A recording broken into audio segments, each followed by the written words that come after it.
জুলাই সনদ বাস্তবায়ন এবং পিআর পদ্ধতিতে ত্রয়োদশ জাতীয় সংসদ নির্বাচন সহ ৫ দফা দাবিতে বৃহস্পতিবার রাজধানীতে বিক্ষোভ কর্মসূচি পালন করেছে বাংলাদেশ জামায়াতে ইসলামী, ইসলামী আন্দোলন বাংলাদেশ এবং খেলাফত মজলিস সহ ৭টি রাজনৈতিক দল। এ সময় ঘোষিত দাবি দ্রুত বাস্তবায়ন করতে সরকারের প্রতি আহ্বান জানান দলগুলোর নেতারা। যুগপথ আন্দোলন বলতে নারাজ হলেও বৃহস্পতিবার একযোগে পিআর পদ্ধতিতে সংসদ নির্বাচন সহ ৫ দফা দাবিতে রাজধানীতে বিক্ষোভ সমাবেশ ও মিছিল করেছে কয়েকটি ইসলামী দল সহ ৭টি রাজনৈতিক দল। বাদজোহর জাতীয় মসজিদ বাইতুল মোকাররমের উত্তর গেটে মিছিল ও সমাবেশ করে ইসলামী আন্দোলন বাংলাদেশ। পিআর পদ্ধতি নিয়ে ঐকমত্য কমিশনের সিদ্ধান্ত নিতে সমস্যা হলে গণভোট দেওয়ার আহ্বান জানান দলটির নেতারা। ঐকমত্য কমিশনে আপনার সিদ্ধান্ত বুঝতে না পারেন, সহজ কথা, আপনার গণভোট দেন।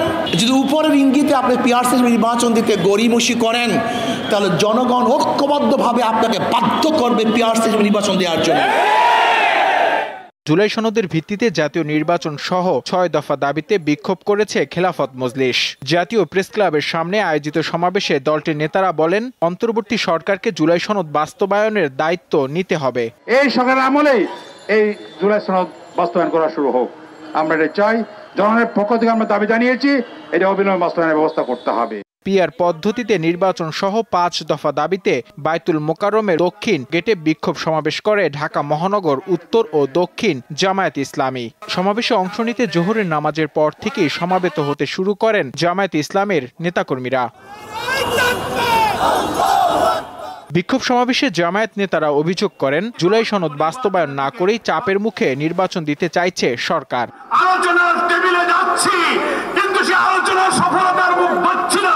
মনে হয় কোন চাপের মধ্যে পড়ে সরকার একটি শুভঙ্করের ফাঁকির দিকে যাচ্ছে।